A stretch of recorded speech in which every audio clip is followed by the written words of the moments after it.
মান আমিলা সালিহান ফালিনাফসিহি ওয়া মান আসাআ ফাআলাইহা। কেউ যদি কোনো ভালো কাজ করে তাহলে এটা তার নিজের জন্যেই করলো। ওয়া মান আসাআ, কেউ যদি কোনো খারাপ কাজ করে তাহলে সেটা তার নিজেরই ক্ষতি করলো। ইমাম গাজালি রহিমাহুল্লাহ, আমি এবার একটা বই কিনেছি, বইটা হলো ইহইয়া উলুমুদ্দিন। এটা অ্যাভারেজড ইংলিশ ভার্সন। ইহইয়া উলুমুদ্দিন তো ইমাম গাজালির সবচেয়ে বিখ্যাত গ্রন্থ।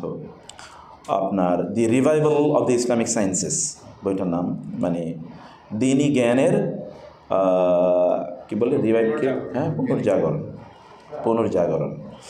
তো সেটার বাংলা অনুবাদ হয়েছে, কিন্তু অনেক আগে ইসলামিক ফাউন্ডেশন করেছিল, কিন্তু এটাতে অনেক জাল জয়ীফ কথাও আছে।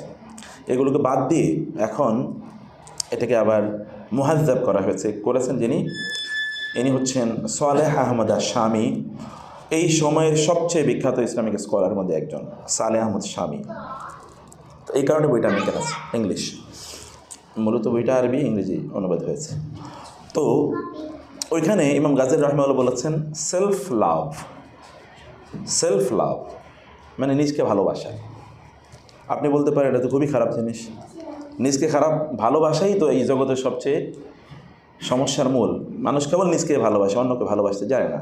সেলফ সেন্ট্রিক, বা যেটাকে আমরা বলি সেলফিশ, এই লোকটা সেলফিশ, আত্মকেন্দ্রিক। তো আত্মকেন্দ্রিকতা খুবই খারাপ জিনিস, কিন্তু এর একটা ভালো দিক আছে। আমরা পজিটিভ জায়গাটা আলোচনা করি না, নেগেটিভ জায়গাটা আমরা আলোচনা করি। তো সেলফ লাভ মানে কি? সেলফ লাভ মানে হচ্ছে আপনি এমন কোনো কাজ করা যেটা আলটিমেটলি আপনার কল্যাণ করবে। যেমন ধরুন ওমরা করতে এসেছেন, তাতে কার লাভ? ইয়াস, আপনি টাকা you have spent your money এবং ইউর টাইম, ইউর এনার্জি, অনেক ভ্যালুয়েবল অ্যাপয়েন্টমেন্টস, অ্যাসাইনমেন্টস ইত্যাদি ছিল, অনেক কিছু কোরবানি করে এসে আপনি এখানে এসেছেন একটা ভালো কাজ করার জন্য। তো এই ভালো কাজ কিসের জন্য? ইউ লাভ ইউর সেলফ, আপনি আপনার নিজকে ভালোবাসেন, এই কারণে আপনি কাজটি করতে এসেছেন। মানুষ তার নিজকে ভালোবাসা ইজ ভেরি ইম্পর্ট্যান্ট। অধিকাংশ লোকই একটা ফেক সেলফ লাভের মধ্যে বসবাস করে, মানে একটা ভুয়া আত্মভালোবাসায় তারা নিমজ্জিত, অধিকাংশ লোকই। যেমন বহু লোকেরই দেখবেন সারা জীবন জুড়ে তারা কষ্ট করে অর্থ ইনকাম করার জন্যে শরীরের দিকে তাকায় না, পরিবারের দিকে তাকায় না, জীবনের দিকে তাকায় না। শেষ বয়সে আইসা এখন তার শরীরও টিকে না, পরিবারও টিকে না, জীবনও টিকে না, তিনটাই শেষ। যেটার পেছনে সে ঘুরেছে ওইটা তার কোনো কাজেই লাগলো না। তার যৌবন শেষ করেছে অথবা জীবন শেষ করেছে, এখানে শেষের বয়সে এসে দেখলো তিনটার একটাও নেই, পরিবারও নেই। ইন দ্য মেইন টাইম পরিবারকে সময় দেন, এই কারণে পরিবার lost, connection with the children it is already lost. এখন বাচ্চারা তাকে চেনে না, ওই রকম ভালোবাসে না। তারা এসে তাকে বলে না, ড্যাড আই লাভ ইউ, বাবা আমি তোমাকে প্রচণ্ড ভালোবাসি, আই মিস ইউ, মা আমি তোমাকে প্রচণ্ড মিস করি, কথা বলে না, কারণ ওই তো অ্যাফেকশন এটা ডেভেলপ করেনি তাদের মাঝে। আবার ব্যক্তি তার শরীরকে নষ্ট করে কি করেছে, তিনি ইনকাম করেছে, এখন ওই শরীরকে ঠিক করার জন্য তার সকল পয়সা খরচ যাচ্ছে, কিন্তু শরীরটা ঠিক হয় না। কারণ এটা তো একটা এইজ আছে, একটা সময় আছে যখন এটা একটা ন্যাচারাল অবস্থা থাকবে, সে তো আর পূর্বের অবস্থায় কোনো অবস্থায় আসবে না। আবার এগুলোর পেছনে করতে গিয়ে তিনি তার নিজের আখেরাতি জীবনে যে কল্যাণ হবে, কল্যাণের জন্য খুব বেশি ইনকাম করতে পারেন না, আর্ন করতে পারেন না, অর্জন করতে পারেন না। এখন কেবল আফসোস করছে, আহারে এখন দাঁড়াইলে কোমর ব্যথা করে, দীর্ঘক্ষণ দাঁড়িয়ে থাকতে পারে না, সেজদাইতে গেলে দম বন্ধ হয়ে যায়, দীর্ঘক্ষণ সেজদা দিতে পারে না, মুখস্থ করতে পারে না, দোয়া টোয়া কিছুই, দোয়া মুখস্থ হয় না, লম্বা সূরা মুখস্থ হয় না, এ কারণে লম্বা করে নামাজ আদায় করতে পারে না, অনেক প্রবলেম। তাহলে করছে কি? এটা কি সেলফ লাভ? তিনি আসলে কার ভালোবাসা করেছেন? তিনি যদি ফ্যামিলির ভালোবাসা করেন তাহলে that could become a virtue. ঠিক আছে, আমি পরিবারের ভালোবাসায় আমি এত কষ্ট করেছি, তাও না, কিন্তু পরিবারের ভালোবাসা তো পরিবারকে সময় দেয়া, তাদেরকে ভালোবাসা মানে তাদের কল্যাণের জন্যে কাজ করা। এখন কল্যাণটা কি? আমরা আসলে কল্যাণ কি বুঝেছি? আমি একদিন আসতেছিলাম এক হসপিটালের পাশে দিয়ে, ওখানে যে মহিলা গড়াগড়ি করে কাঁদতেছে, কারণটা কি? জানা গেল যে তার বাচ্চাটা হারিয়ে গেছে, বাচ্চাকে নিয়ে এসেছিল হসপিটালে, এখন বাচ্চা হারিয়ে গেছে, গড়াগড়ি কাঁদতেছে ছেলের জন্য। এরকমই চলছে। কিছুক্ষণ পরে কেউ একজন বলে আপনার বাচ্চা পাওয়া গেছে, তারপরে বাচ্চারে ধরে যে তিনি চুমা দেওয়া শুরু করলেন সারা শরীরে। আই ক্রাইড, আমি কান্না করলাম এই জন্যে যে এই বাচ্চাটা কিছুক্ষণের জন্য হারিয়ে গেছে, তিনি কি পরিমাণ বেহুশ হয়ে গেছেন। কিন্তু এই বাচ্চাটা যদি জাহান্নামে যায়, জাহান্নাম থেকে বাঁচানোর জন্য তার এরকম আকুতি আছে কিনা, বা এই আকুতি থাকা, কিন্তু এই মাই জাহান্নামে যখন তিনি জাহান্নাম দেখবেন, কোরআনের কথা তো আল্লাহ বলেছেন অতএব এটা তো অস্বীকার করার কোনো সুযোগ নেই। তিনি বলেছেন যেদিন তারা এই জাহান্নামকে দেখবে, তখন ইয়াউমাইদিন ইউবাসসিরুনাহা, সেই দিন যেদিন তারা এই জাহান্নামকে দেখবে, অথবা ইয়াউমা ইয়াফিরুল মারউ মিন আখিহি ওয়া উম্মিহি ওয়া আবিহি ওয়া সাহিবাতিহি ওয়া বানিহি, যেদিন মা বাবা জাহান্নামকে দেখবে, দেখার পরে তখন আল্লাহকে বলবে, আল্লাহ তুমি আমাকে জাহান্নাম থেকে বাঁচাও, এদের সবাইকে তুমি কি জাহান্নামে নিয়ে যাও, বিনিময় হিসেবে আমি তো আর কিছু দিতে পারবো না, আমার সব সন্তানকে দিয়ে দিলাম, এদেরকে জাহান্নামে নাও, তারপরে তুমি আমাকে জাহান্নামে বাঁচাও, জাহান্নাম থেকে বাঁচাও। এই সন্তানের জন্য, যার জন্য আপনি বলছেন যে আপনি দৌড়াচ্ছেন, বেসিক্যালি আমরা তাদের জন্য দৌড়ানো মানে হচ্ছে তাদেরকে জাহান্নাম থেকে বাঁচানো। ইয়া আইয়ুহাল্লাযীনা আমানু কু আনফুসাকুম ওয়া আহলিকুম নারা, হে মানুষ তোমরা তোমাদের নিজেদেরকে এবং তোমাদের পরিবারকে জাহান্নাম থেকে বাঁচাও। তাহলে সেলফ লাভ মানে হচ্ছে, অথবা লাভ ফর দ্য ফ্যামিলি মানে হচ্ছে তাদের আলটিমেট গুড কোনটা, তাদের সবচেয়ে কল্যাণ কোনটা, সেই কল্যাণের জন্য কাজ করা। রিজিক কিন্তু বরাদ্দ, রিজিক আসবেই, আপনি যাই করেন না করেন রিজিক কোনো না কোনোভাবে আপনার কাছে চলে আসবে। রিজিকের জন্যে ইন মোস্ট অফ দ্য কেজেস খুব বেশি কাজ করা লাগে না, ইন মোস্ট অফ দ্য কেজেস রিজিকের জন্য কোনো কাজ করা লাগে না। আমি পপুলারলি যে কথা বলি, বাংলাদেশেও আপনাদের এখানেও আগেও বলেছি, বাংলাদেশের সবচেয়ে ধনী লোক যারা, তারা কি সবচেয়ে বেশি কাজ করেছে বলে মনে হয়? সবচেয়ে বেশি পরিশ্রমী? নো। তাহলে সবচেয়ে পরিশ্রম যদি সম্পদের উপার্জনের কারণ হতো, তাহলে সবচেয়ে বেশি টাকা পয়সার মালিক হওয়া দরকার ছিল রিক্সাওয়ালাদের, যারা প্যাডেল পায়ে চালায়।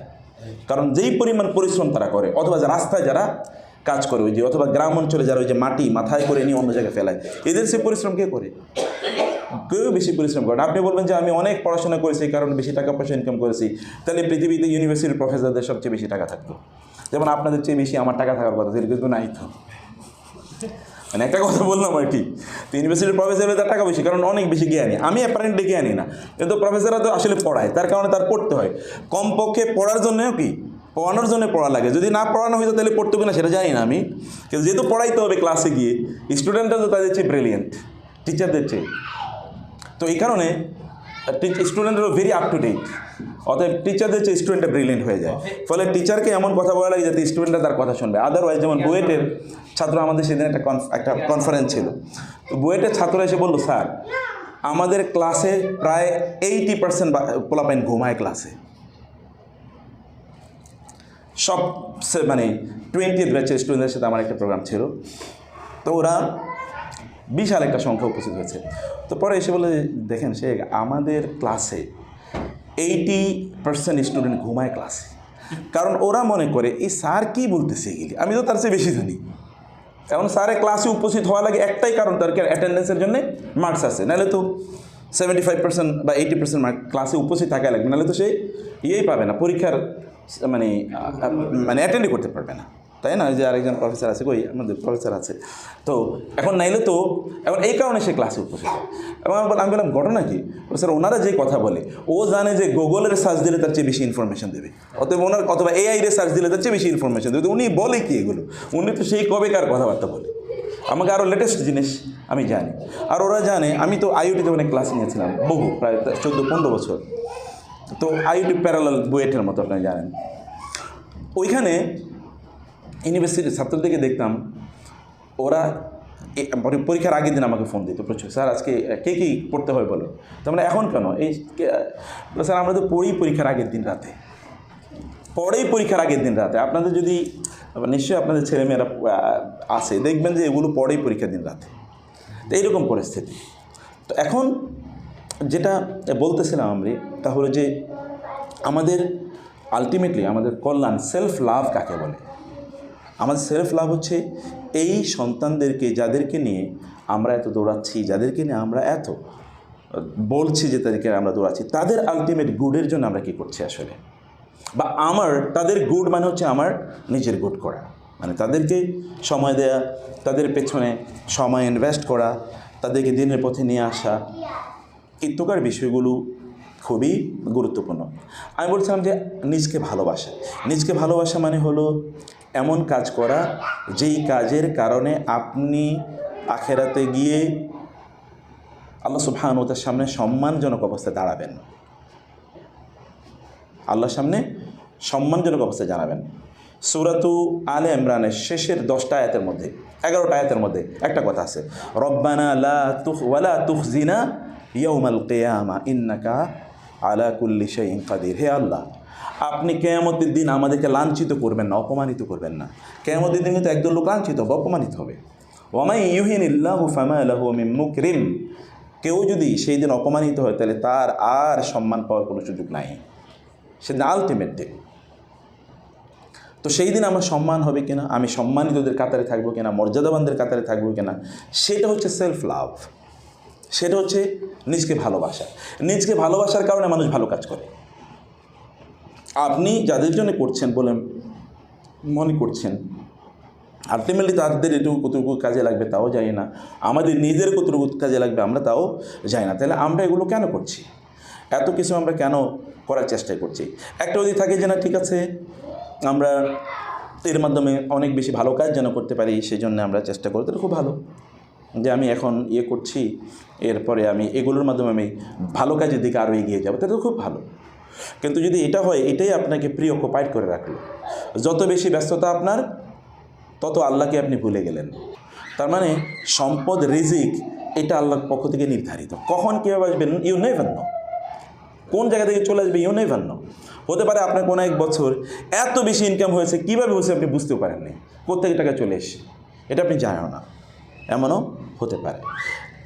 অতএব এই রিজিকের পেছনে আপনার এত শ্রম বা এত দৌড়াদৌড়ি না করে, কারণ এগুলো আপনাকে আলটিমেটলি বাঁচাতে পারবে না। আপনাকে যেটা বাঁচাবে আলটিমেটলি গুড, ভালো কাজ, কারণ আপনাকে যিনি সৃষ্টি করেছেন তিনি রিজিকের বরাদ্দ দিয়ে আপনাকে ছাড়া আপনাকে সৃষ্টি করেন নাই, আপনাকে সৃষ্টি থেকে তিনি রিজিকের বরাদ্দ করে রেখেছেন। আপনি কতটুকু রিজিক পাবেন, আপনি তার জন্য দৌড়ান বা না জন্য সেটা আপনি পাবেন, কিন্তু দৌড়াতে হবে, কারণ দৌড়ানোটুকু একটা ইবাদত। আমরা দাঁড়াই, we run for livelihood as a part of our ইবাদত, এটা ইবাদতের পার্ট হিসেবে আমরা দৌড়াই। অতএব তখনও আপনার এই দৌড়টুকি একটা ইবাদত, ওদের কাজ ওরা করুক। এই আওয়াজটা আমার কাছে ভালো লাগতেছে, আসুক ওদের আওয়াজ, ওদের তো ইবাদত একটা পার্ট, একটা ইবাদত, সেই কারণে আমরা দৌড়াই। কিন্তু দৌড়ানোটাই যেন আমাদের লক্ষ্য না হয়ে যায়। দৌড়ানো তো একটা উপলক্ষ্যকে কেন্দ্র করে দৌড়াই। উপলক্ষ্য কি? রিজিক, জীবিকা কেন? যেন আমি একটু ভালোভাবে চলতে পারি। কেন ভালোভাবে চলা দরকার? তাহলে আমি কনসেন্ট্রেট করতে পারবো for the purpose of my life, আমার জীবনের কোন লক্ষ্য উদ্দেশ্যে আমি এসেছি, সেই জন্যই আমি তখন কনসেন্ট্রেট করতে পারবো। তাহলে সেলফ লাভের একটা জিনিস হলো ভালো কাজ করে যাওয়া, যেটা আমাকে জাহান্নাম থেকে বাঁচাবে, অথবা আলটিমেটলি যেটা আমাকে শান্তি প্রদান করবে, কমফোর্ট প্রদান করবে, প্রশান্তি প্রদান করবে, এরকম কাজগুলো করা। যেমন আমরা করতে এসেছি, যেমন আপনি দান সাদাকা করেন, যেমন আপনি দিনের জ্ঞান অর্জন করেন, যেমন আপনি গভীর রাতে উঠে নামাজ আদায় করেন, living the comfort or the luxury of your bed, আপনার বিছানার এই যে মজা রেখে আপনি রাতের বেলা দাঁড়িয়ে যাচ্ছেন নামাজের মধ্যে, এইটা হচ্ছে part or manifestation of your self love, আপনার নিজকে ভালোবাসার একটা অংশ। আপনি মানুষকে নসিহা কেন করেন? আপনি কেন মানুষকে দাওয়াত দেন? দাওয়াতও দেন এই কারণে যেটা আপনার নিজকে আপনি ভালোবাসেন। রাসূল ইসলাম এত মার খেয়েও তিনি দাওয়াত দিয়েছেন, কারণ কি? এটা তার সেলফ লাভ, এটা তার কারণ। আল্লাহ তাআলা বলেছেন, ওয়া মিনাল লাইলি ফাতাহাজ্জাদ বিহি নাফিলাতাল লাক আসা আন ইয়াবআসাকা রাব্বুকা মাকামান মাহমুদা। আপনাকে মাকামে মাহমুদ প্রদান করা হবে। মাকামে মাহমুদ কিন্তু আর পৃথিবীতে কাউকে আল্লাহ তাআলা দেবেন না। মাকামে মাহমুদ কেবল একজনের জন্য প্রয়োজন। আতি মুহাম্মাদানিল ওয়াসিলাতা ওয়াল ফাদিলা ওয়াদ দারাজাতার রাফিআ ওয়া বা'সু মাকামাম মাহমুদানিল্লাযী ওয়া'আদা। এই চারটা মানে হচ্ছে জান্নাতের এমন জায়গা যেটা আর কারোর জন্য প্রযোজ্য না, এটা কেবল তার জন্য। এবং হাদিস শেষে রাসূল বলেছেন যে আমি উপরের দিকে তাকিয়ে দেখলাম বিশাল এক অট্টালিকা। তো সাহাবায়ে কেরামরা বললেন যে কার জন্য এটা? রাসূল বলেন এটা কেবল আমার জন্য তৈরি করা হয়েছে, আর কারোর জন্য না, এটা কেবল আমার জন্য। এটা কারণ কি? ওই যে তিনি যে এমন কাজ করেছেন যেটা আলটিমেটলি তার মর্যাদা বাড়িয়েছে। কুমিল লাইলা ইল্লা কালিলা নিসফাহু ওয়া মিনকুস মিনহু কালিলা আও জিদ আলাইহি ওয়া রাত্তিলিল কুরআনা তারতিলা। রাতের অর্ধেক অথবা তার চেয়ে বেশি অথবা তার চেয়ে একটু কম দাঁড়িয়ে তিনি ইবাদত করতেন। তার তো ইবাদত করার প্রয়োজন নাই, তিনি তো নবী, তিনি মানুষকে দাওয়াত দেবেন, তো তার ইবাদত করার প্রয়োজন কেন? কারণ তার ইবাদত করতে হয় এই জন্যে যে তিনি তার যেই দাওয়াতটি তিনি মানুষকে দেবেন, এই দাওয়াতটির ফিলিং, ভালোবাসা তার নিজের মধ্যে থাকতে হবে। এই দাওয়াতটার রিফ্লেকশন তার নিজের শরীরে থাকতে হবে। এবং দিনের বেলা আপনি যদি দিনের বেলা আপনার কাজটাকে সবচেয়ে ভালোভাবে করতে চান, যেমন ধরেন আপনি বিজনেসম্যান, আপনি বিজনেসটাকে ভালো করতে চান, আপনি চাকরি করেন ভালোভাবে করতে চান, আপনি প্রফেসর ভালোভাবে লেকচার দিতে চান, আপনি ধরেন অন্য কোনো প্রফেশন আছেন, ডাক্তার, আপনি ভালোভাবে রোগীর প্রেসক্রিপশনটা ভালো করে দিতে চান, অপারেশনটা বা সিজার সার্জারিটা ভালো করে করতে চান, আপনি রাতের একটা বড় অংশ দাঁড়িয়ে নামাজ আদায় করে দেখেন, পরের দিন আল্লাহ তাআলা তার নিজের সাহায্যে আপনার কাজটা সর্বোত্তমভাবে করে দেবেন। কারণ আল্লাহ তাআলা বলেছেন, তিনি বলেছেন ইন্না লাকা ফিন নাহারি সাবহান তাওয়িলা, দিনের বেলা যেহেতু তোমার প্রচুর কাজ আছে, এই জন্য রাতের বেলা নামাজ আদায় করো। আমরা বলে কি বলবো, কালকে তোমার ক্লাস, কালকে অনেক ব্যস্ততা, অনেক পরীক্ষা টরীক্ষা হাবিজাবি আছে, আজকে ভালো করে একটু রাতে ঘুমাও। ইকুয়েশনটা ডিফারেন্ট। আল্লাহর ইকুয়েশন হলো আগামীকাল ভালো করে কাজ করতে হলে আজকে রাতে কী করো, ইবাদত বেশি করো। আর আমরা বলছি আগামীকাল কাজ ভালো করে করতে হলে আজকে রাতে বেশি করে ঘুমাও। Equation is different. এবং এই কারণে রাসূল সাল্লাল্লাহু বদরের যুদ্ধ আপনারা জানেন তো, বদরের যুদ্ধে যেটা আপনারা তো যেতে পারেন না বদরের প্রান্তরে, বদরের যুদ্ধে মুসলমানদের সংখ্যা হলো 313 জন, আর কুরাইশের হলো, কাফেররা হলো 1000। মুসলমানরা তাদের কোনো অস্ত্র শস্ত্র বলতেই নাই, 2টা তলোয়ার মাত্র আছে। আচ্ছা, 300 লোকের তলোয়ার মাত্র 2টা, এটা দিয়ে কী হবে? তা তো কিছুই না, অল্প কয়েকটা বর্ষা মাত্র। আর ওরা হচ্ছে ওয়েল ইকুইপড, কারণ তারা আক্রমণ করতে এসছে। যারা আক্রমণ করতে আসে তারা তো সজ্জিত হয়ে আসে, আর যারা আক্রমণ কিছুই জানে না সামনে কী হবে, এমনিই গিয়েছে, তারা তো আর যুদ্ধ করতে আসেন না, রাসূল তো যুদ্ধ করতে আসেন না এখানে, কিন্তু আলটিমেটলি সেখানে গিয়ে ইনএভিটেবল একটা যুদ্ধ ঘটে গেছে। রাসূল সারা রাত ইবাদত করলেন, নামাজ পড়লেন। আগামীকাল আপনি যদি যুদ্ধের মধ্যে যদি ডুলু থাকে তাহলে তো আপনি করতে পারবেন না। উনি সারা রাত ইবাদত করলেন, সারা রাত ঘুমান নাই। এবং পরের দিন যুদ্ধের অবস্থা দেখেন তো কি, যুদ্ধই তো নাই, ওরা তো যুদ্ধের প্রথম ধাক্কায় তারা পালানো শুরু করেছে, তাই না? সালাউদ্দিন আইয়ুবী যখন ক্রুসেডারদের বিরুদ্ধে যখন জেরুজালেম করেন, পুনরুদ্ধার করেন, ওই রাতে ওই জেরুজালেম দেখা যায়, ওই যে জেরুজালেম দেখা যাচ্ছে, জেরুজালেম হচ্ছে বাইতুল মুকাদ্দাস দেখা যাচ্ছে, সেখান থেকে নিরাপদ দূরত্বে একটা মাঠে তিনি তার সৈন্যদেরকে নিয়ে রাতে অবস্থান করলেন আগামীকাল সকালে। কারণ মুসলমানরা ছিল বীরের জাতি, মুসলমানরা কোনোদিন রাতে যুদ্ধ করে না, মুসলমানদের যুদ্ধ কোনোদিন রাতে হয় না, সব যুদ্ধ কখন হয়েছে? দিনে, এবং আর্লি ইন দ্য মর্নিং, সকালবেলা শুরু হতো যুদ্ধ, কারণ সকালের লোকেরা ফ্রেশ থাকে, যুদ্ধের মুড থাকে। এখনকার সব যুদ্ধ হলো কোথায়? রাতের বেলা, কাপুরুষদের যুদ্ধ। হ্যাঁ, বম্বিং টম, এখন সব যুদ্ধ হলো কাপুরুষদের যুদ্ধ, এখন কোনো পুরুষদের যুদ্ধ নেই। আবার পেছন থেকে আক্রমণ করবে, ওই উপর থেকে বোম মারবে, ওই সমুদ্র থেকে মিসাইল মারবে, ক্ষেপণাস্ত্র মারবে, বুঝতে পেরেছেন না? অথবা এটা হচ্ছে কাপুরুষদের যুদ্ধ। মুসলমানদের কোনো যুদ্ধ আপনি দেখতে পারবেন না, আই চ্যালেঞ্জ ইউ, কোনো যুদ্ধ দেখাতে পারবেন যেটা রাতে যুদ্ধ হয়েছে, never in the history of Islam. তো যাই হোক, পরের দিন সকালে যুদ্ধ শুরু হবে, তিনি রাতের বেলা ইবাদত করছেন, এবং তার ছেলে রাতে, ছোট ছোট বাচ্চারা, তার ছেলেরা তাহাজ্জুদের নামাজ আদায় করতেছে। এবং উনি বলছেন, যেই উম্মার বাচ্চারা রাতের বেলা তাহাজ্জুদের নামাজ আদায় করে, ওদেরকে ঠেকাইতে পারে কে? ওদেরকে পরাজিত করবে কে? এরপর তিনি তার সৈন্যদেরকে একটু ঘুমাইছে, তাদেরকে জাগানো, এই তোমরা উঠো, তোমরা তো আক্রান্ত হয়ে গেছো। তারা হুলস্থুল করে ঘুম থেকে উঠলো। কই আক্রান্ত হয়েছে? বলে, তোমাদেরকে আক্রান্ত তো শত্রুরা করে করছে শয়তান। তোমরা আগামীকাল বিজয় কামনা করো, রাতের বেলা তোমরা আল্লাহর কাছে সাহায্য চাইবে না, কেমনে বিজয় পাবা? রাতের বেলা কি তারা ইবাদত করলো, পরের দিন ওরা দাঁড়াতেও পারে না তাদের সামনে। This is life is a complete battle field.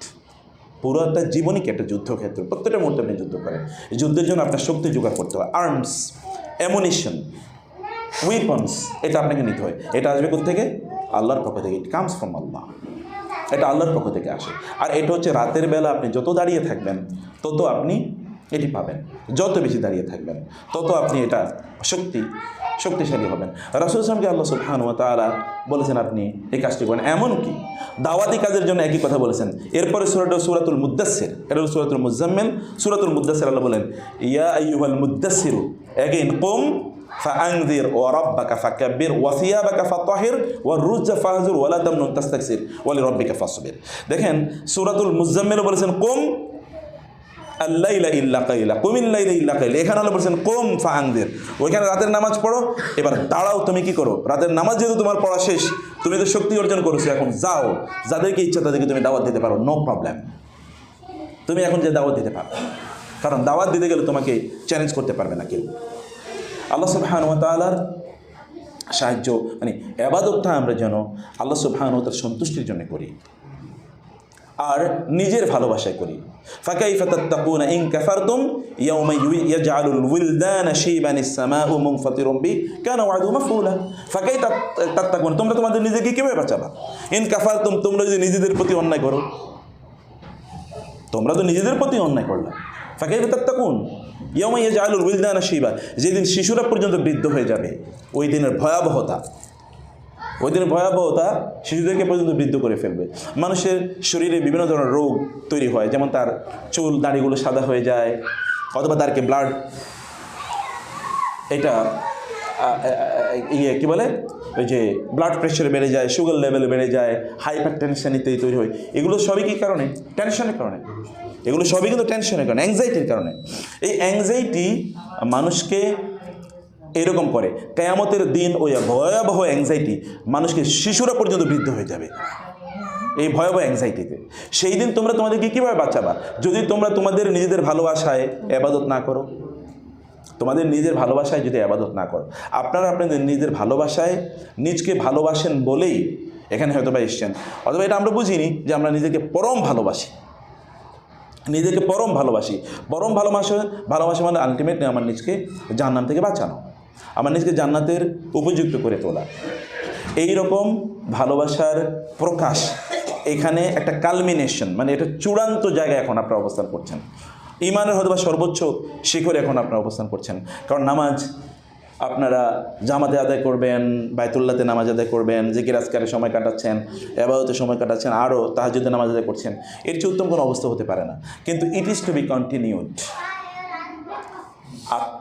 ভালোবাসা যেন এটা উল্টা না হয়ে যায়, যে এমন আত্মভালোবাসা, যে আত্মভালোবাসা যিনি আপনাকে সৃষ্টি করেছেন তাকে ভুলিয়ে দেয় এবং আপনার আলটিমেটলি আপনাকে ক্ষতি করে। যে লোকটা, আচ্ছা বলেন তো, যে লোকটা চুরি করে, ও কি তার নিজের ভালোবাসায় চুরি করে? ও কি তার নিজের কোনো কল্যাণ করলো? চোর তো নিজের কোনোদিন কল্যাণ করে না, বরং চোর তো নিজের ক্ষতি করলো। কীভাবে ক্ষতি করলো? এই চোর চুরি করার কারণে তার পেছনে এখন কি হবে? ল এনফোর্সিং এজেন্সি, মানে আইন প্রয়োগকারী সংস্থা তার বিরুদ্ধে নামবে, দুদক তার বিরুদ্ধে নামবে, ট্যাক্স অফিস তার বিরুদ্ধে নামবে, এবং যে ব্যক্তি টাকা নিছে, চুরি করছে, তারা তার পিছনে তার বিরুদ্ধে লাগবে, এবং তাকে এখন কি ধরতে হবে? উকিল ধরতে হবে। আবার ওই যে এই সকল লোকদের টাকা চুরি করছে, ওরা তাদের পাইলে মেরে ফেলবে, এই জন্য মাস্তান ভাড়া করা লাগে। এখন এত কিছু মেনটেন করতে গিয়ে এরপরে দেখা যায় মানে ব্লাড প্রেশার বেড়ে যাচ্ছে, রাতে ঘুমায় না, একটু মাঝে মাঝে মদ খাওয়া শুরু করে দিয়েছে। এখন আলটিমেটলি খারাপ কাজ করছে একটা, কিন্তু পরপরে কি ভিসিয়াস সাইকেলের মধ্যে ঢুকে গেছে। আলটিমেটলি লোকটা কি তার কোনো ভালো করলো? কোনো ভালো করলো না। এখন দেখবেন আপনি চারিদিকে, সারা পৃথিবীতে এরকম যারা অন্যায় করেছে তাদের কী পরিমাণ পেরেশানি দেখেন। মানুষ পাইলে মেরে ফেলবে, পুলিশ তার বিরুদ্ধে মামলা হয়, তার বিরুদ্ধে অমুকে ঢুকে তমকে ঢুকে, দুদক তার পেরেশানি ঘুরছে। আবার কি বলে আপনার ওই যে ডিবিএসবি হাবিজাবি তার বিরুদ্ধে, তার মানে এমন কোনো পরিস্থিতি লোক ঘুমাইতে পারে না। যদি একটা লোক ভালো কাজ করতো তাহলে এরকম কোনো সম্ভাবনা ছিল? কোনো সম্ভাবনা ছিল না। যদি ভালো কাজ করতো, হ্যাঁ, তাহলে কি ভালো মানুষ কি মজলুম হয় না? হ্যাঁ, মজলুম হলে কোনো সমস্যা নেই তো। মজলুম আপনি কংগ্রেচুলেশন, আপনি তো মজলুম হলে আমি বলছি কংগ্রেচুলেশন। আর বলেন কি জুলুম, আমি মজলুম, কংগ্রেচুলেশন মানে কি? মজলুম হলে এই জন্য কংগ্রেচুলেশন, কারণ আপনার মাঝে আর আল্লাহর মাঝে মধ্যখানে কিছু নাই, কি নাই, কোনো ব্যারিয়ার নাই। You just raise your hands to Allah. আপনি কেবল হাতটা তুলতেই বাকি, আল্লাহ সুবহানাহু ওয়া তাআলার কাছে আপনার আবেদন পৌঁছতে এক ফটো দেরি নাই। ফেরাউনের স্ত্রী আসিয়া আলাইহিস সালাম কী পরিমাণ মাজলুমা, এত পরিমাণ জুলুম করা হয়েছে, এত পরিমাণ তার স্বামী তার উপর কী পরিমাণ জুলুম করলো। তার দুই হাতে মানে আপনার যে প্যারেক, এ হাতে প্যারেক, এই হাতে প্যারেক, এই হাতে পায়ে প্যারেক, পায়ে প্যারেক, এরকম আপনার ইয়ের উপরে মরুভূমির মধ্যে মানে উত্তপ্ত বালির মধ্যে শুয়ে রেখেছে, তাকে মেরে ফেলবে, হত্যা করবে। কেবল তিনি বলেছেন লা ইলাহা ইল্লাল্লাহ, এতটুকু। এটাই অপরাধ। কেন ফেরাউনের উপাসনা করে না? ফেরাউন বলছে আনা রব্বুকুমুল আলা, আমি রব। আবার নতুন করে রবকে আমি, আনা ইলাহুকুম, তোমাদের আবার মানে ইলাহুকুম গয়রি, আমি ছাড়া তোমাদের ইলাহকে, তাই না? তার স্ত্রী মানে নেই, আমরা বলছেন ইলাহি আল্লাহ, আমার ইলাহ হচ্ছেন আল্লাহ, এবং তাকে হত্যা করার জন্য ইয়ে করেছেন। তিনি বললেন, আল্লাহ তাআলার কাছে বললেন শুধু যে আল্লাহ আমি রব্বিবনি রব কি বলেছেন, ওয়ানাজ্জিনি মিন ফিরআউনা ওয়া আমালিহি, আল্লাহর কাছে তিনি দোয়া করেছেন, হে আল্লাহ তুমি ফেরাউন থেকে এবং ফেরাউনের এই অত্যাচার থেকে আমাকে বাঁচাও। শুধু এতটুকু তিনি দোয়া করেছেন। ফেরেশতারা তার সামনে জান্নাত এনে তুলে ধরলেন।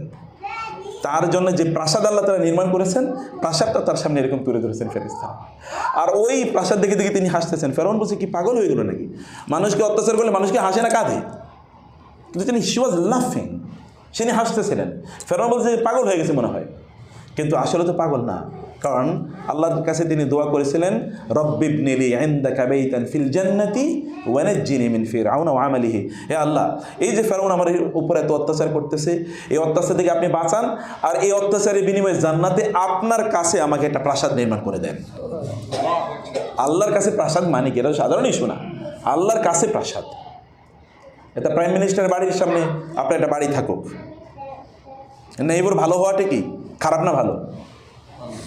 প্রতিবেশী ভালো হওয়া নাকি খারাপ না ভালো? এমন প্রতিবেশী, যে প্রতিবেশী আপনার জন্য জীবন প্রাণ,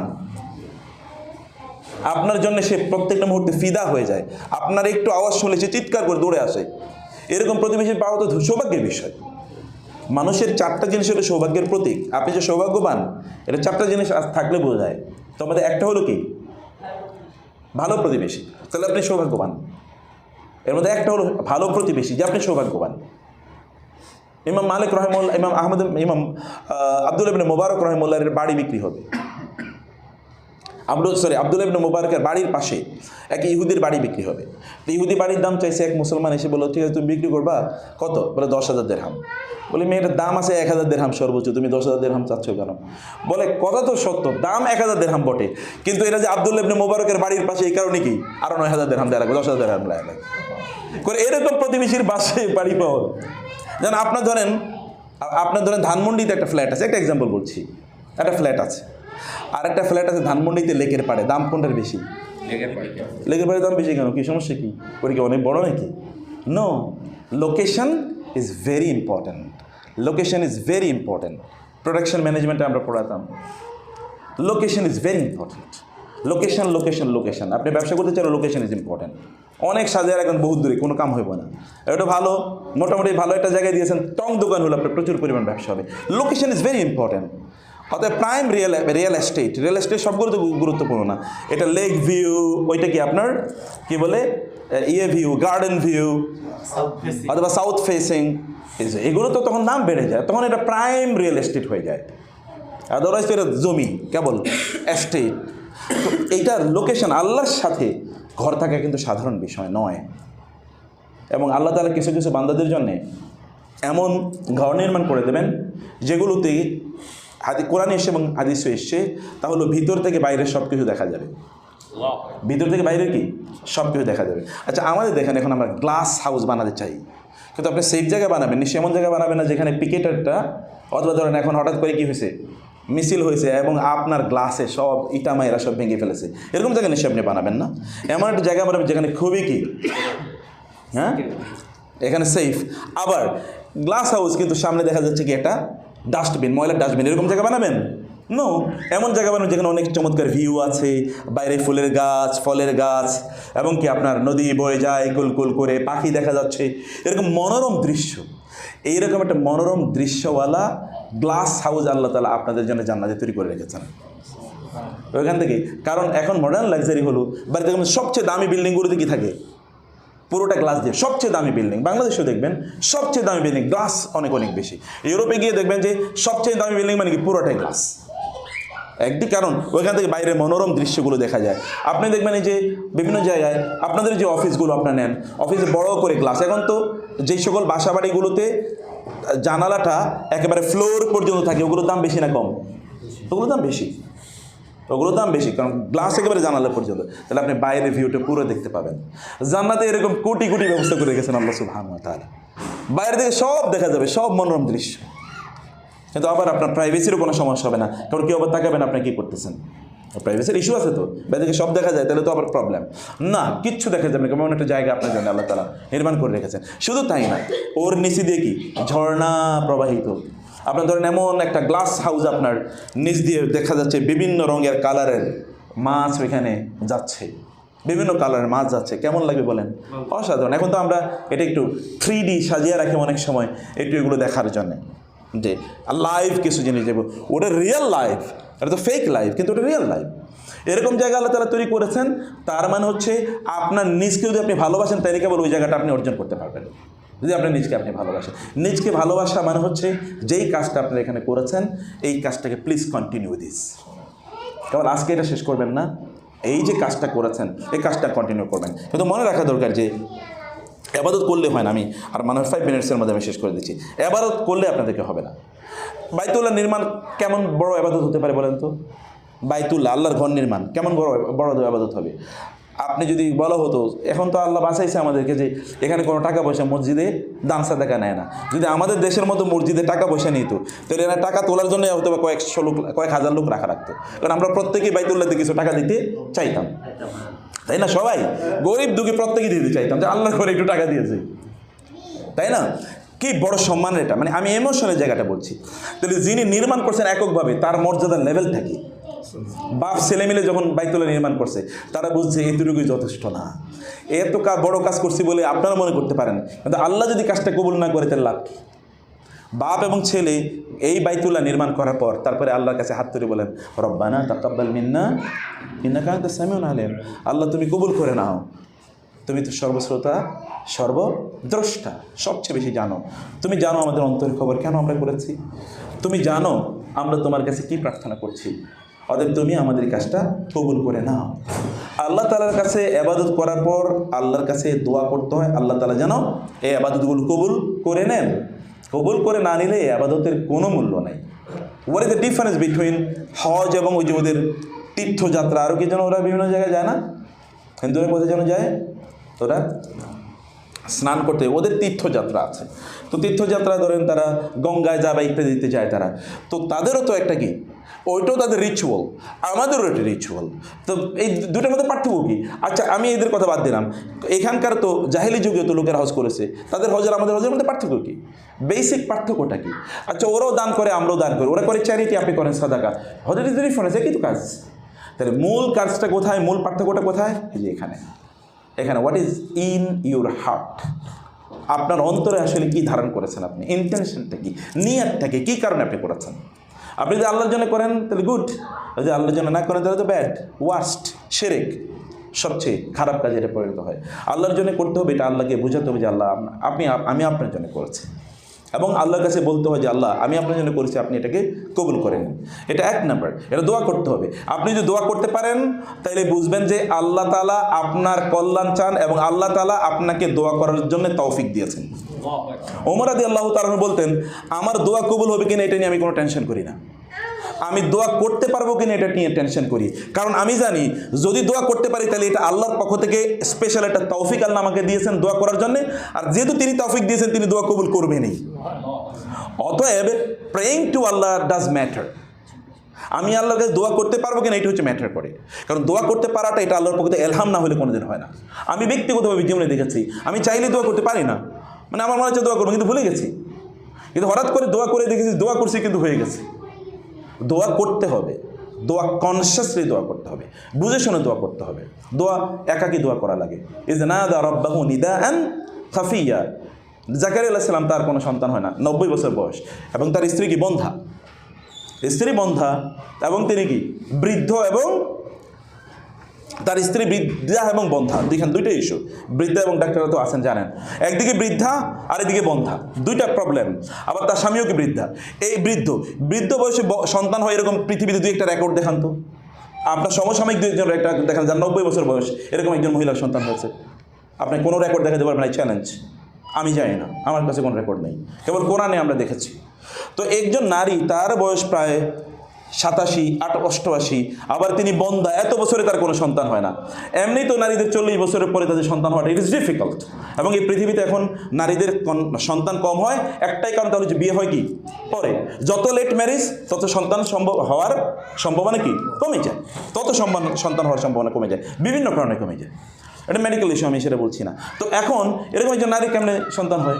এই জাকারিয়া আলাইহিস সালাম একাকী, খাফিয়া, হচ্ছে গোপনে আল্লাহকে বলেন, আল্লাহ আমি জানি এমন একটা বয়সে পুষছি, এই বয়সে সন্তান হওয়ার মতো না, আমার স্ত্রী এরকম, কিন্তু আল্লাহ আমার তো সন্তান লাগবে, আমি তোমার কাছে চাই তুমি আমাকে সন্তান দাও, তুমি আমাকে রব্বি লা তাযারনি ফারদা ওয়া আনতা খায়রুল ওয়ারিসিন ওয়া ইন্নী খাফতুল মাওয়ালিয়া মিন ওয়ারাই ওয়া কানা আমতিন ওয়াতি ওয়া আকিরা ফাহাবলি মিন লাদুনকা ওয়ালিয়া ইয়ারিসুনি ওয়ারিসু মিন আলি ইয়াকুব ওয়াজআলহু রাব্বি রাদিয়া।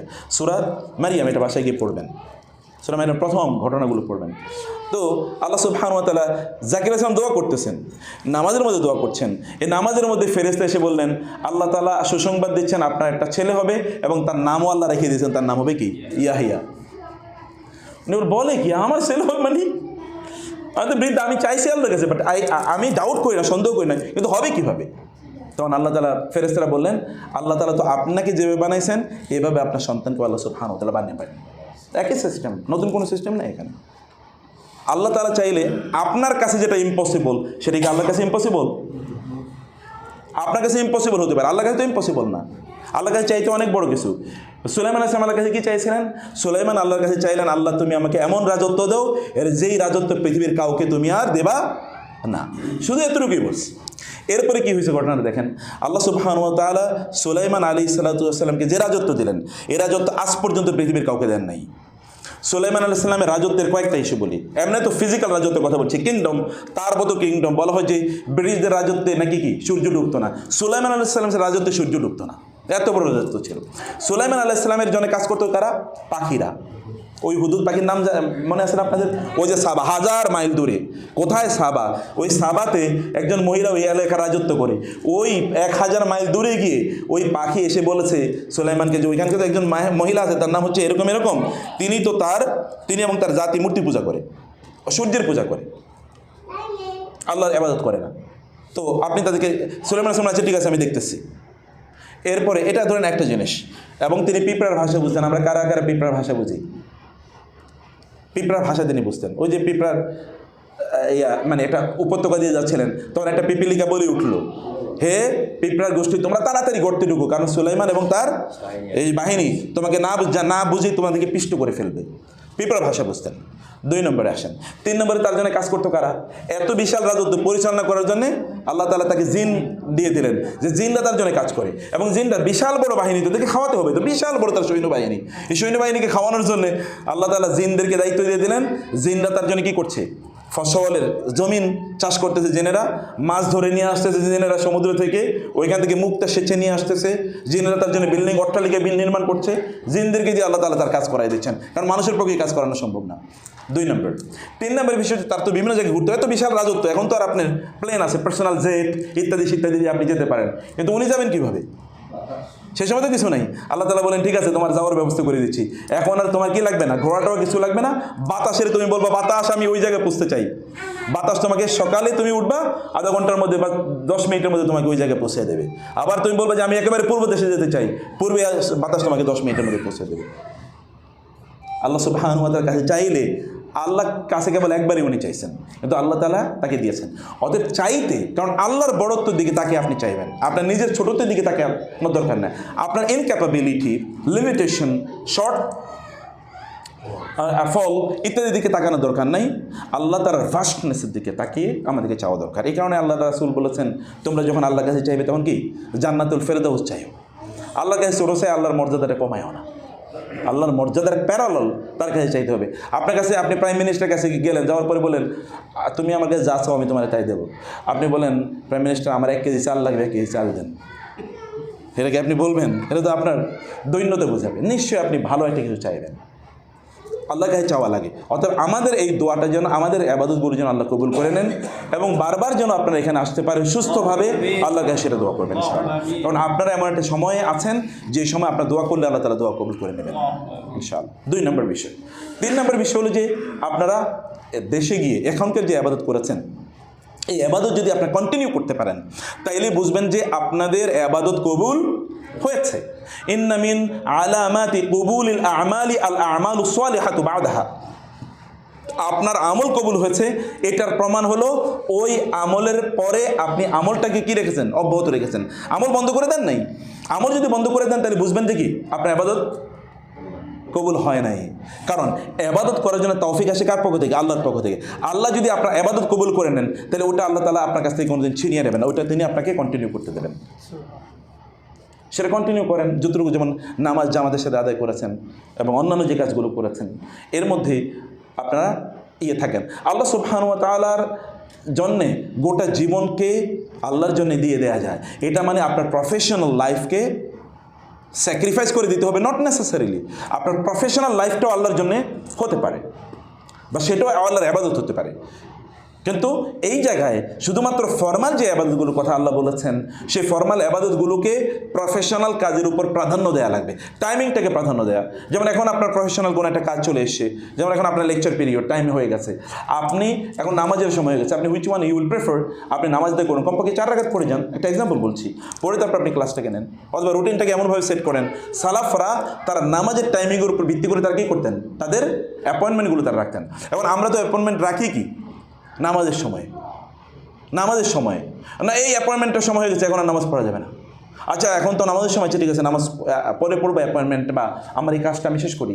নো, মানুষকে যখন দেবেন তো ওটা নামাজের পরে দেন, যেন আপনি রিল্যাক্স ওয়েতে নামাজ আদায় করতে পারেন, অথবা নামাজের আগে দেন, যেন এমন আগে দেন যেন রিল্যাক্স ওয়েতে, মিটিংগুলো দেন এমন এক সময় দেন যেন রিল্যাক্স ওয়েতে এটা সমাজ শেষ করে তারপর আপনি নামাজ যেতে পারেন। গিভ প্রেফারেন্স টু আল্লাহ, আল্লাহকে প্রেফারেন্স দিলে আল্লাহ তাআলা আপনাকে প্রাধান্য প্রদান করবেন। এবং 4 নম্বরে লাস্ট যেটা বলবো যে আমাদের আখলাকই পরিবর্তন হওয়া দরকার। মূল সমস্যাটা বলি কি, আমাদের আখলাক একেবারেই নাই। আখলাক একেবারে না। আপনি হয়তো আমি মনে করতে পারি ওমরা করে গেছি, এখন লোকেরা আমার সাথে কথা বলার আগে যেন একটু হুঁশ করে কথা বলো, তুমি জানো আমি ওমরা করে এসেছি, ভাব, তাই না? আবার তখন এলাকার মানুষই, কারণ আপনার চুল তো নাই, এলাকার মানুষ দেখলেই মনে হয় আপনি ওমরা করেছেন, হ্যাঁ ভাই আলহামদুলিল্লাহ আলহামদুলিল্লাহ আলহামদুলিল্লাহ, আল্লাহ শুকর করে এসেছি। আসলে আলহামদুলিল্লাহ তো আপনি মন থেকে বলেন, ওই লোকের শুনাইলেন কিছু একটা হয়েছে। আলহামদুলিল্লাহ তো ভেতর থেকে আসতে হবে, ভেতর থেকে আসতে হবে। কারণ আমাদেরকে ধরেন অনেকে দেখার পরে, ও আপনার ওই লেকচারটা শুই না, আমি তো খুব ভালো লাগছে, আমরা ওখান থেকে কিছু শিখছি। এখন দায়ীদের মধ্যে আলহামদুলিল্লাহ আলহামদুলিল্লাহ, ভাই দোয়া করেন আল্লাহ তাআলা যেন আমাদেরকে কবুল করে নেয়। আসলে এই ব্যক্তি অন্তর থেকে বলেন, এটা তার কি অহংকার থেকে বলছে। এই সকল দায়ীদের জন্য জাহান্নামের সর্বনিম্ন অবস্থা আছে। সেও তো মনে করছে বহুত লোক তারে চিনে, সালাম দেয়, কী যেন হয়ে গেছে, তার কিন্তু আমল নিতেই দুনিয়ায় সব শেষ, দুনিয়া সব পেয়ে গেছে।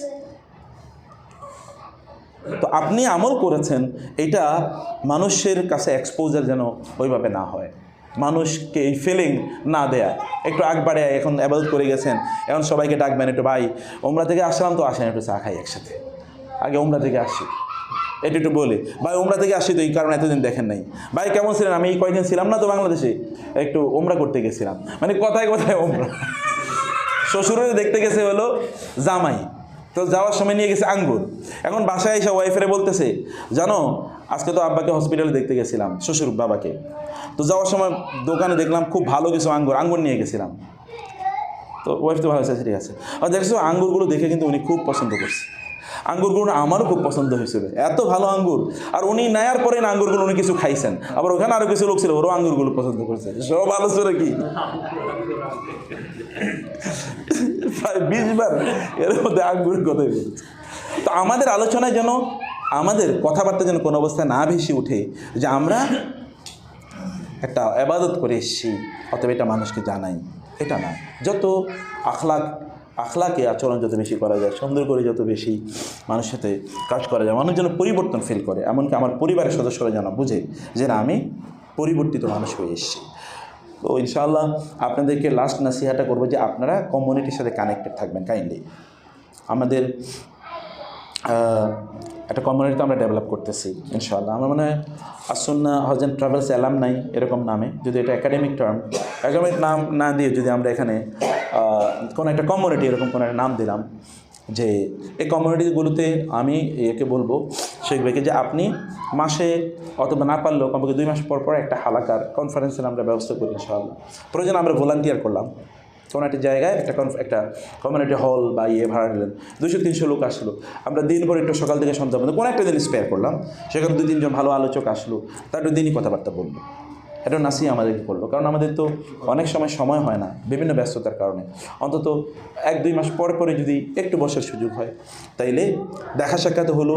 মুসলিমরা সাহাবায়ে কেরাম তারা বলতেন, যেমন ওমর রাদিয়াল্লাহু বলতেন যে আমি হয়তোবা দুনিয়াতে থাকার জন্য আমি কেবল আশা করি যে আমার আরেকটু যদি হায়াত বাড়ে, কেবল যেন দিনই ভাইদের সাথে একটু দেখা হয়, এই কারণে বেঁচে থাকার আমার আকাঙ্ক্ষা, আমি নাহলে বেঁচে থাকার আকাঙ্ক্ষা করতাম না, দিনই ভাইদের সাথে দেখা করার জন্য আকাঙ্ক্ষা করছি। তো এই কারণে আপনারা এই কমিউনিটিতে যেন থাকতে পারেন সেটাই প্রত্যাশা করবো। জাযাকুমুল্লাহ খায়ের, সবাইকে আল্লাহ তাআলা অনেক কল্যাণ দান করুন, আমার জন্য দোয়া করবেন।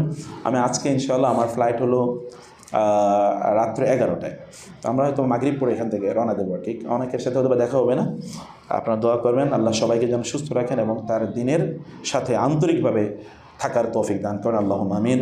আল্লাহ তুমি আমাদের উমরা কবুল করে নাও, আমাদের সফরটাকে কবুল করে নাও। আল্লাহ তুমি আমাদের সফরটাকে নিরাপদ করে দাও। আল্লাহ আল্লাহুম্মা জাআল উমরাতাম মাকবুলা ওয়া হাজ্জান মাবরুরা ওয়া সাইয়াম মাশকুরা ওয়া তিজারাতান লান তাবুর। আল্লাহ উমরাকে কবুল করে নাও। আল্লাহ গুনাহগুলো মাফ করে দাও। আল্লাহ আল্লাহ তুমি আমাদের গুনাহগুলো মাফ করে দাও। আমাদেরকে জান্নাতি না বানিয়ে তুমি মৃত্যু দিও না। আল্লাহ আমাদের পরিবারগুলোকে জান্নাতি না বানিয়ে তুমি মৃত্যু দিও না। আল্লাহ আল্লাহ আমরা যে কমিউনিটি ডেভেলপ করেছি আল্লাহ, এই দিনই কমিউনিটির জন্য আমরা আখেরাতেও জান্নাতের জন্য একই কমিউনিটি মুক্ত থাকতে পারি, সেই তৌফিক দিও আল্লাহ। আল্লাহ তোমার ঘরে বারবার আসার তৌফিক দিও আল্লাহ। আল্লাহ এটা সামর্থ্যের বিষয় না, এটা তোমার পক্ষ থেকে তৌফিকের বিষয়। আল্লাহ তুমি তৌফিক দাও, তুমি যদি অনুমতি দাও তাহলে এখানে বারবার আসার আমাদের সুযোগ তৈরি হবে। আল্লাহ সেই সুযোগ তুমি আমাদের জন্য তৈরি করে দেও। আল্লাহ আমরা কাউকে দেখানোর জন্য আসিনি, কাউকে বলার জন্য আসিনি, কেবল তোমার জন্য এসেছি। আমাদের ইখলাস, আমাদের নিয়তে যদি কোনো ত্রুটি থাকে সেটা তুমি সংস্কার করে দাও। আল্লাহ আল্লাহ কেবল তোমার জন্য আমাদের ইবাদতগুলো করার তৌফিক দান করো। আল্লাহ আল্লাহ তোমার সাথে কানেক্টেড থাকার তৌফিক দান করো। আল্লাহ আল্লাহ তোমার সাথে সম্পৃক্ত থাকার তৌফিক দান করো। আল্লাহ আল্লাহ তুমি আমাদের পরিবারগুলোকে কবুল করে নাও, সকল সমস্যা তুমি সমাধান করে দাও। আল্লাহ অসুস্থতা তুমি দূর করে দাও। আল্লাহ অসুস্থতা দূর করে দাও। আল্লাহ হাযা সাল্লাল্লাহু সুবহানাহু ওয়া তাআলা নবিয়ানা মুহাম্মদ ওয়া আলিহি ওয়া সাহবিহি আজমাইন। সুবহানাকা আল্লাহুম্মা ওয়া বিহামদিক আশহাদু আল্লা ইলাহা ইল্লা আনতা আস্তাগফিরুকা ওয়া আতুবু ইলাইক। ওয়াসসালামু আলাইকুম ওয়া রাহমাতুল্লাহি ওয়া বারাকাতুহু।